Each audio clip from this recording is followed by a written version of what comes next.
দ্বিতীয় যে প্রশ্ন করেছেন ভাই, আপনাদেরকে গুপ্ত সংগঠন কেন বলা হয়? আচ্ছা, তো গুপ্ত সংগঠন বলা হয় যে আজকে যে আমরা গোপনে এই প্রোগ্রামটা করছি, সাংবাদিকরা গোপনে এখানে রেকর্ড করছে এবং গোপনে গোপনে এটা প্রচার করা হবে আর গোপনে গোপনে আমরা এটা দেখবো, এজন্য মূলত শিবিরকে গুপ্ত সংগঠন। আর কোনো উত্তর তো আমাদের কাছে নাই। যারা আমাদেরকে গুপ্ত বলে, যদি গত 1 বছরের কাজগুলোকে আপনি 2টা স্লাইডে এখানে দেখান যে যারা গুপ্ত বলে তাদের কার্যক্রমের লিস্ট আর যাদেরকে গুপ্ত বলা হয় তাদের কার্যক্রমের লিস্ট, তাহলে আপনি এখানেই উত্তরটা পেয়ে যাবেন। এখন কেন বলে? বলার কারণ হচ্ছে আসলে তারা কোনো কর্মসূচি পায় না। আমাদের সেক্রেটারি জেনারেল মাঝখানে একটা বক্তব্য বলছিলেন যে আপনারা যদি কর্মসূচি না পান আমাদেরকে বলেন, আমরা আপনাদের কর্মসূচি লিখে দিই, তৈরি করে দিই, ডিজাইন করে দিই, তারপরে অহেতুক কাজ নিয়ে থাকবেন না। ছাত্র দলের একজন ভাই জগন্নাথ বিশ্ববিদ্যালয়ে তিনি একটা হত্যাকাণ্ডের শিকার হয়েছেন। আমরা শোক প্রকাশ করছি, দুঃখ প্রকাশ করছি, কিন্তু এটা নিঃসন্দেহে বাংলাদেশে কখনোই কাম্য নয় এই ধরনের হত্যাকাণ্ডগুলো।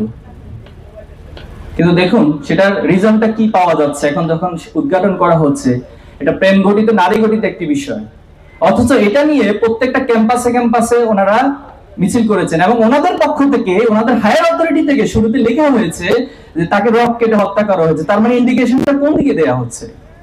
ঢাকা বিশ্ববিদ্যালয়ের একজন শিক্ষার্থী ছাত্র দলে মারা গিয়েছে, কোনো যাচাই বাছাই ছাড়া, কোনো কথা ছাড়া অহেতুক ভাবে বলে দেওয়া হলো এটা ছাত্র শিবির হত্যা করছে।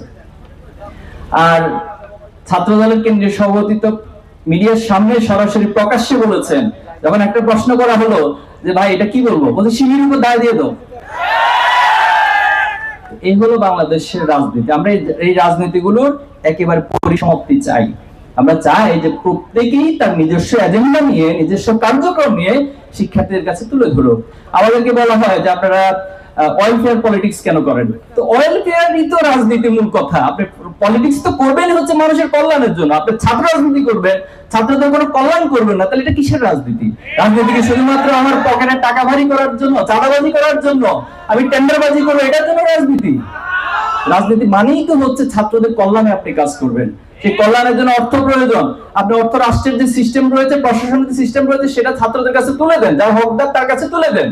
আপনি অ্যালামনাই থেকে সেখান থেকে কালেক্ট করেন। কিন্তু আমরা তো আমাদের এই ওয়েলফেয়ার পলিটিক্সের জন্য কারো কাছে চাঁদাবাজি করতে যাই নাই, কারো কাছ থেকে অন্যায়ভাবে টাকা তুলে এনে তো কাউকে দেই নাই।